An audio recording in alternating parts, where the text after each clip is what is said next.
Little 2013 Dodge Dart update. We got the motor out of the vehicle. We got the transmission secured and suspended. And good old 2x4 goes a long ways. So tomorrow we're going to be taking apart this nice little 2.0 that we have here. Why I decided to pull it for a head gasket job versus leaving it in there. I wasn't going to play with the intake. As you can see, it just is a pain in the butt with the firewall. No. Some of the things and methods that I do are overkill. Thankfully, I work for myself, so I'm able to work at my own pace. Intentively tomorrow, we're going to be trying to live stream again.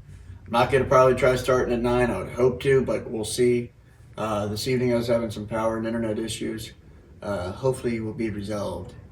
So yeah, weekend coming up. Friday, which is tomorrow, going to be doing some Schedule 1 in the evening time.